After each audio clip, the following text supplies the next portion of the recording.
AB de Villiers ने जब कहा था कि इंडिया उनका घर है तो गलत नहीं कहा था, क्योंकि वो इंडिया के सेंटीमेंट को समझ रहे थे। पिछले साल जो काम इंडिया के लेजेंड्स ने पाकिस्तान के सामने किया था, इस साल साउथ अफ्रीकन लेजेंड्स ने किया। और इंडियन फैंस वो कह रहे थे कि खेल ये रहे हैं लेकिन जज्बात हमारे हैं, हम चाहते हैं कि साउथ अफ्रीका जीत जाए, क्योंकि पाकिस्तान बार बार ये कह रहा था कि इंडिया के लेजेंड्स ने बॉयकॉट इसलिए किया क्योंकि वो डर रहे थे, हल्का खेल रहे थे। अब हमको लगा कि एक बार स्कोर कार्ड पाकिस्तान को दिखाकर पूछें, hello Pakistan, how are you, all well? Well, all well तो नहीं होगा, क्योंकि एबी डिविलियर्स ने 60 गेंदों पर 120 रन की पारी ठोक दी। मतलब लंगड़ाता हुआ इंसान भी जिस तरह से तबाही मचा रहा था वो देखने लायक था, और पाकिस्तान के लेजेंड्स की धुआं धुआं कर दी। AB de Villiers, I mean name काफी है। वैसे क्रिकेट फैंस के लिए एक सरप्राइज है, एबी डिविलियर्स साहब का पहला पॉडकास्ट जो है वो हमने किया है और YouTube पर अवेलेबल है। आप लोग जाइए देखिए डिविलियर्स साहब के पॉडकास्ट को, काफी इंटरेस्टिंग सवाल जवाब उसमें, लेकिन वो कहानी अलग है, उसको आप देख लीजिएगा। फिलहाल कहानी ये है कि ये साल एबी डिविलियर्स का है। इस साल एबी डिविलियर्स ने आरसीबी के लिए ट्रॉफी देखा, साउथ अफ्रीका को वर्ल्ड टेस्ट चैंपियनशिप जीतते हुए देखा, और फाइनली एबी डिविलियर्स के हाथ एक ट्रॉफी आई है। एबी डिविलियर्स कमाल के प्लेयर है। डुबनी ने कहा भी पोस्ट मैच कि यार हमने अपने टाइम में बहुत अच्छी ब्रांड ऑफ क्रिकेट खेली थी लेकिन हम जीतते नहीं थे, और अब पाकिस्तान के सामने ये मैच जीते हैं। पाकिस्तान ने 195 बनाए थे, शोएब मलिक ने इंतहाई घटिया बल्लेबाजी की थी, 25 गेंदों पर 20 रन टी20 क्रिकेट में खेलेंगे आप तो कहां जीतेंगे। हालांकि पाकिस्तान की बाकी बल्लेबाजों ने ठीक ठाक खेला था, लेकिन साउथ अफ्रीका कहीं आगे थे। आज 140 करोड़ हिंदुस्तानियों की दुआएं जो हैं वो साउथ अफ्रीका के साथ थी, और उसी का नतीजा है कि साउथ अफ्रीका ने यह मैच एक तरफा जीत लिया। 16.5 ओवर में 197 बना लिया। डिविलियर्स साहब का एक कैच वहाब रियाज की गेंद पर पकड़ा गया था। कैच तो अच्छा था, लेकिन वो जो हमने कहा कि 140 करोड़ लोगों की दुआएं थी कि अफ्रीका जीतना चाहिए, और वही हुआ। वो कैच आउट नहीं दिया गया। उसके बाद पाकिस्तानी खिलाड़ियों को अंडा पकड़ने की आदत है फुटबॉल बना के, तो सईद अजमल के साथ वही हुआ। एक बार वो भी हवा में ऐसे ऐसे पकड़ रहे थे। पाकिस्तान ने फील्डिंग में कुछ नहीं बदला है। कामरान अकमल के ड्रॉप स्टंपिंग कैचेस, पाकिस्तान की फील्डिंग, या फिर सईद अजमल का ड्रॉप कैचेस, कुछ भी नहीं बदला है, और वही दिखाई पड़ा। और इसी का नतीजा था कि अफ्रीका ने यह मैच एक तरफा जीत लिया। जेपी डुबनी पूरे टूर्नामेंट में नहीं चले थे, इस मैच में तबाही मचा के उन्होंने भी रन बनाए और मैच जीत गए। मैच की समरी कुछ इस तरह थी। डिविलियर्स साहब आउटस्टैंडिंग, जेपी डुबनी 28 गेंदों पर 50 रन। पाकिस्तान के सारे गेंदबाजों की पिटाई हुई, चाहे वो रुमान रईस हो, इमाद वसीम अभी इंटरनेशनल क्रिकेट खेल के आए हैं भाई साहब, 2 ओवर में 38 रन। सोहेल तनवीर 2 ओवर में 32 रन। वहाब रियाज 3 ओवर में 33 रन।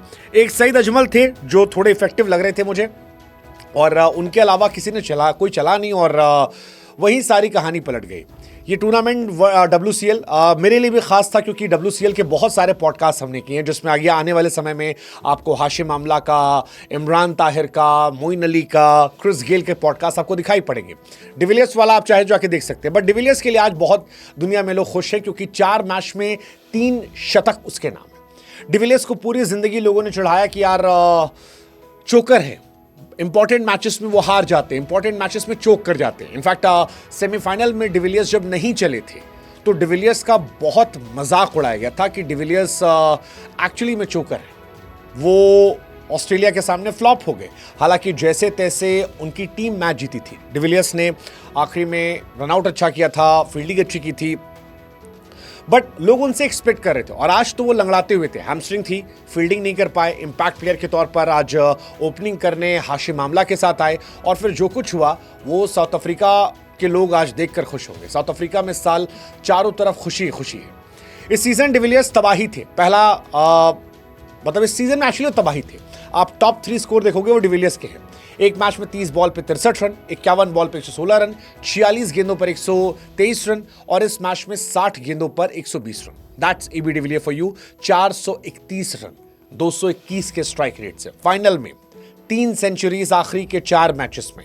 मतलब आपको क्या चाहिए इस मैच में? हालांकि पाकिस्तान ने कुछ समझ नहीं था। शाहिद अफरीदी साहब जो हैं वो बीच में ज्ञान देने आए थे। 10 ओवर में जब 117 रन हो गया था तब अफरीदी कुछ बताने आए थे। लोगों ने कहा भाई साहब एक तो आप गए हो यार, फिर वहां खेल नहीं रहे हो, खाली ऊपर बालकनी में चढ़ के पोज मारते हो, इंडिया के खिलाफ स्टेटमेंट दे रहे हो। 10 ओवर में 17 होने पर क्या ज्ञान दोगे? अफरीदी गए, ज्ञान दिया, उसके बाद फिर और पिटाई हुई। मतलब उसके बाद अफरीदी के ज्ञान के बाद अगले 3 ओवर में 50 रन ठोके गए, जिसमें जेपी डुमनी और डिविलियर्स ने तबाही मार दिया। मतलब इतना मारा कि देखने लायक था। डिविलियर्स इमाद वसीम को बहुत टारगेट किया, छक्का छक्का चौका। इमाद वसीम तो पाकिस्तान के लिए खेल रहे थे, WCL में भी रिसेंटली गए, मुझे लगा था काफ़ी अच्छा करेंगे, बट डिविलियर्स के सामने कोई तोड़ नहीं है। डिविलियर्स से मैंने एक्चुअली पॉडकास्ट में एक सवाल पूछा था कि क्या आपको लगता नहीं कि आप रिटायरमेंट से वापस लौट आओ, और मुझे लगता है डिविलियर्स को रिटायरमेंट से लौट आना चाहिए यार। जिस तरह वो खेल रहे हैं, अच्छा खेल रहे हैं, वो कमाल के प्लेयर हैं, बड़े खिलाड़ी हैं, और मैजिक वो करते आए हैं। इससे पहले भी किया है, इस मैच में भी किया है, और मुझे लगता है कि एक सीजन तो निपटा सकते हैं यार एज अ प्लेयर भी। जिस तरह के वो शॉट खेले थे, लंगड़ाते हुए इधर शॉट खेलना, मिस्टर 360 को वो हर दिन जस्टिफाई करते हैं कि कितने कमाल की वो बल्लेबाज हैं। वो थे, हैं, और मुझे लगता है हमेशा वो लेजेंड रहेंगे। आप इस सीजन में अगर आप देखोगे डिविलियर्स और सेकेंड नंबर के हाईएस्ट रन गेटर के बीच में रन का डिफरेंस, तो आपको 250 प्लस रनों का डिफरेंस नजर आएगा, and that defines the greatness of this man AV de Villiers के सामने। फन फैक्ट ये है कि दूसरा बंदा वो भी साउथ अफ्रीका से ही है जिसने सेकेंड हाईएस्ट रन बनाए थे 185। वो और डिविलियर्स में जमीन आसमान का फर्क है, जमीन आसमान का। डिविलियर्स वर्ल्ड कप कई सारे खेले, 3 वर्ल्ड कप खेले नहीं जीते, चैंपियंस ट्रॉफी खेले नहीं जीते, 6 T20 वर्ल्ड कप खेले नहीं जीते, 14 IPL खेले नहीं जीते, 2 CL T20 खेले नहीं जीते, 1 BBL खेले नहीं जीते, 1 CPL खेले नहीं जीते, BPL खेले नहीं जीते, MSL खेले नहीं जीते, PSL भी खेले, लेकिन लेजेंड्स लीग में जब वो गए तो जीत गए। और ये इंटरेस्टिंग कहानी थी, मतलब ये बड़ी इंटरेस्टिंग कहानी है, क्योंकि डिविलियर्स साहब पहले इस लीग में आ नहीं रहे थे। फिर डिविलियर्स ने कहा कि मैं अपनी टीम खुद बनाऊंगा, मैं अपने खिलाड़ी सेलेक्ट करूंगा, और उसके बाद जो उन्होंने किया वो आतिशबाजी थी। मुझे याद है इंडिया वर्सेस साउथ अफ्रीका के लेजेंड का मैच था, मैं देखने गया था, और डिविलियर ने उस मैच में जो आतिशबाजी की थी, जिस तरह से सिंगल को वो डबल ट्रिपल में तब्दील कर रहे थे, 3-3 रन भाग रहे थे यार 42 साल की उम्र में। इसके अलावा बाउंड्री पर जाकर जो उन्होंने यूसुफ पठान का उस दिन कैच पकड़ा था जिसकी वजह से इंडिया हार गई थी, वो कमाल था यार, कमाल था। और वही आतिशबाजी उन्होंने पाकिस्तान के सामने दिखाई दी। तो आज खुश होंगे वो, क्योंकि उनके मित्र विराट साहब जो हैं वो भी पाकिस्तान को ओन करते हैं 8 बॉल पर 28 रन, और डिविलियर्स भी वही कर रहे हैं। एवी डिविलियर्स और विराट कोहली, इनको आप डिक्लेयर कर सकते हो ऑफिशियल ओनर ऑफ पाकिस्तान। मतलब है ज़बरदस्त यार, 2 भाई, दोनों तबाही, और कमाल यार। एनीवेज, साउथ अफ्रीका जो है फिलहाल चैंपियन बन गई है WCL 2025 की। वेट खत्म हो गया है, एवी डिविलियर्स साहब के पास फाइनली एक ट्रॉफी आ गई है, और ये ट्रॉफी इंडियंस को भी अपनी फील हो रही है, क्योंकि साउथ अफ्रीका के जो ओनर हैं सरदार पाजी, आप भी मस्त हो यार, और अगले साल फिर आपसे मुलाकात होगी पाजी। मुझे साउथ अफ्रीका के ओनर्स जो है एक्चुअली सरदार जी हैं, और बड़े मस्त आदमी हैं, और बड़ा ज़बरदस्त मेरा भी अनुभव था WCL में जाने का, वहाँ पर पाजी के साथ घूमने का, टाइम स्पेंड करने का। और अब जब उनकी टीम को हम देख रहे हैं कि वो इस तरह से कर रही है, सो आई ट्रूली बिलीव कि क्रिकेट की जीत हुई है। शानदार टीम पहुंची, शानदार टीम जीती। डिविलियर्स अपनी ज़िंदगी में पहली ट्रॉफी जीते, तो आई थिंक उनके फैंस के लिए ये कमाल था, अद्भुत, अविश्वसनीय, अकल्पनीय, अवर्णनीय। और वो कहते हैं ना कि एक मिशन के तहत आए और मिशन जीत कर गए। आई थिंक जितनी तारीफ की जाए उतना कम है। AB de Villiers, hats off to you man. मतलब अब पाकिस्तान हार्ड लक यार, मतलब हम नहीं गए थे खेलने, हम जाते तो हम भी हरा देते, लेकिन हम नहीं थे, तो हमारा बंदा था जो गया, हराया। और हमारा बंदा इसलिए कह रहे हूँ कि डिविलियर्स खुद कह रहे हैं, अभी हाल में उनका एक वीडियो भी वायरल हुआ था कि you are the most famous non Indian person. He said, किसने कहा मैं इंडियन नहीं हूँ, I am Indian. And I think उसकी तारीफ करनी चाहिए। तो हैट्स ऑफ टू डिविलियर्स साहब। बाकी अफ्रीका के लिए बड़े खुश हैं, अफ्रीका में काफ़ी लोग इसको इन्वॉल्व हो रहे थे। WTC फाइनल जीते, WCL फाइनल जीते, और क्या चाहिए जीवन में, आप जीते, नाम रोशन किए। पाकिस्तान में सोर्स ऑफ हैप्पीनेस क्रिकेट है, बट क्रिकेट नहीं था एक्चुअली। आज दिन पाकिस्तान का नहीं था, इंडिया की दुआओं का असर था। वरना वो जो आसिफ अली का कैच था, अगर वो कैच हो जाता, 50-52 रन पे शायद वो खेल रहे थे, और मैच पलट सकता था। बट वही कैच ना जाना, और वही कैच इनके फेवर में आना, फिर सईद अजमल का एक कैच ड्रॉप करना, आई थिंक वही बता रहा था कि इंडिया एक किस्मत है, इंडिया के लोगों की दुआओं का असर है। 2024 में भी यही हुआ था।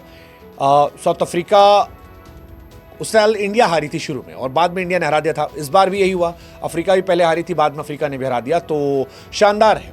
बाकी जिताया किसने, मुझे लगता है शोएब मलिक, 25 बॉल 20 रन, और बाकी उन्हें गेंदबाज फील्डिंग, कामरान अकमल 5 गेंद 2 रन, मतलब इमाद वसीम 2 ओवर 38 रन। क्या करोगे यार, ये नए खिलाड़ी इनके, ठीक है। एनीवेज, मजा आया यार, मजा आया। अब जाओ, आप ये मैच का मजा ले लिया आपने, अब जाओ एवी डिविलियर्स का पॉडकास्ट देखो, और फटाफट जुड़ो यार हमारे साथ। जुड़ना चाहिए, देखना चाहिए पॉडकास्ट यार आपको।